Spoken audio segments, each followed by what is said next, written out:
আসসালামু আলাইকুম। আমার হাতে যে ভ্যাকসিনটা দেখতে পাচ্ছেন সেটি হচ্ছে এফএমডির ভ্যাকসিন বা বাংলাতে যাকে বলে খুরা রোগের ভ্যাকসিন। খুরা রোগ হলে আপনারা জানেন যে খামার এবং গরু বাছুর কতটা ক্ষতিগ্রস্ত হয়। মুখে ঘা, পায়ে ঘা, খাবার খেতে পারে না, মুখ দিয়ে লালা ছাড়ে, জ্বর থাকে 105 থেকে 6 ডিগ্রি। তো খুরা রোগের এবং লাম্পি স্কিন ডিজিজ, এই দুইটা রোগের একমাত্র ঠেকানোর প্রতিষেধক হচ্ছে ভ্যাকসিন। হ্যাঁ, তো আমি বলি যে আপনারা সবসময় এই দুইটা রোগের অন্তত ভ্যাকসিন করে রাখবেন। খুরা রোগের ভ্যাকসিন হচ্ছে 6 মাস পর পর এই খুরা রোগের ভ্যাকসিনটা দিতে হয়। আর এই যে দেখুন, এটা সবসময় বরফে করে সংগ্রহ করবেন। আর বড় গরুকে আপনারা চামড়ার নিচে 6 মিলি করে দিবেন এবং ছোট বাছুরকে চামড়ার নিচে 4 মিলি করে দিবেন। আর এটা গর্ভ অবস্থায় পুরোপুরি নিরাপদ। এবং গর্ভ অবস্থায় ওনারা আমাদেরকে যে নির্দেশনাটা দেয় সেটি হচ্ছে 7 মাসের পরে এটা দেওয়া ঠিক না। কারণ হচ্ছে এটা নিরাপদ ঠিক আছে, কিন্তু 7 মাসের পর দিলে যদি গরুটা দেখা গেছে লাভ দেয় তাহলে বাছুরের ক্ষতি হতে পারে, এই জন্য ওনারা নিষেধ করে। তাই আপনারা যদি এটা সেভ মতে দিতে পারেন তাহলে কিন্তু অবশ্যই গর্ভ অবস্থায় এটা দিতে পারবেন। এবং এটা যদি গর্ভ অবস্থায় আপনারা দেন তাহলে বাছুরও কিন্তু নিরাপদ, বাছুরের শরীরেও কিন্তু একটা রোগ প্রতিরোধ ক্ষমতা তৈরি হয়।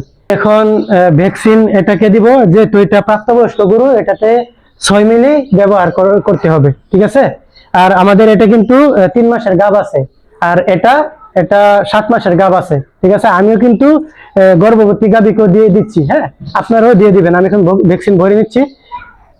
এই যে দেখেন, এটা 6 মিলি সিরিজ, আমি 6 মিলি এই যে ভরে নিব।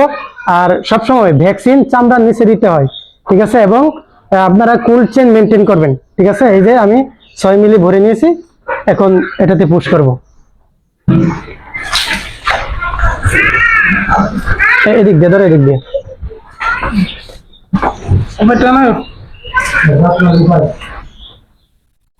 খারাপ। এই যে দেখতে পাচ্ছেন কত সহজে দিয়ে দিলাম।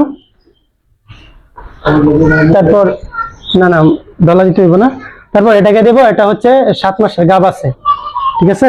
মাসের গাব আছে, তাই এটাকে আমরা খুব সতর্কতার সাথে দেওয়ার চেষ্টা করব যেন এটা লাফ না দেয়, এই জন্য বাচ্চাদের যেন ক্ষতি না হয়।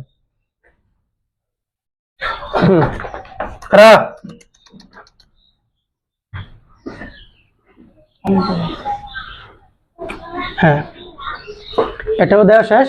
এবার এটাকে দেব।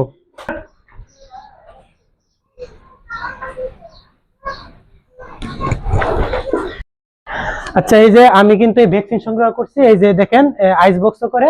আর আপনারা জানেন যে ভ্যাকসিন সংগ্রহ করতে হবে সবসময় 4 থেকে 8 ডিগ্রি সেলসিয়াস তাপমাত্রার মধ্যে। আর এখন আমরা এটাকে দেব, এটা যেহেতু বাছুর তাই এটাকে আমরা চামড়ার নিচে দেব। হ্যাঁ, চামড়ার নিচে 4 মিলি দিব।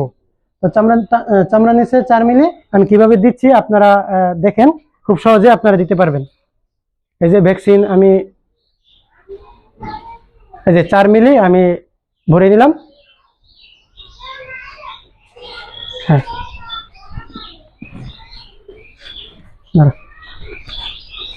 একটু কাছে এই যে এভাবে চামড়াটাকে টান দিয়ে ধরতে হবে। হ্যাঁ, যে চামড়া নিচে চলে গেছে। হ্যাঁ, তারপর এই যে এভাবে পুশ করে দিলাম, শেষ। আমার এই 4টা গরুকে আমি ভ্যাকসিন করে দিলাম এফএমডি বা খুরা রোগের। তো খুরা রোগ জানেন কতটা মারাত্মক এবং খুব সারা দেশে কিন্তু এটা কেমন ভাবে ছড়িয়ে পড়ছে। তো আমি আপনাদেরকে বলবো আপনারা সচেতন থাকবেন। আপনি সচেতন থাকলে আপনার খামার দিয়ে লাভবান হতে পারবেন। এই যে দেখেন, আমি আমার 4টাকে ভ্যাকসিন দিয়ে দিয়েছি। আপনারাও আপনাদের গরুকে ভ্যাকসিন দিয়ে দিবেন। আর আপনারা যারা নিজেরা ভ্যাকসিন নিতে পারেন না, আমার সাথে আপনারা যোগাযোগ করতে পারেন। আমি স্বল্প খরচে আপনাদের ভালোর কথা চিন্তা করে, আপনাদের গরুর যেন কোনো ক্ষতি না হয়, আমি এই দিক দিয়ে চিন্তা করে আমি আপনাদেরকে ভ্যাকসিন দিয়ে দিব, ঠিক আছে। তো আপনি সচেতন থাকলেই কিন্তু আপনার খামার দিয়ে লাভবান হতে পারবেন। আপনার সচেতন থাকলে, আপনার সচেতনতাই আপনার খামারে মূল সাফল্যের চাবিকাঠি। তো ধন্যবাদ সবাইকে।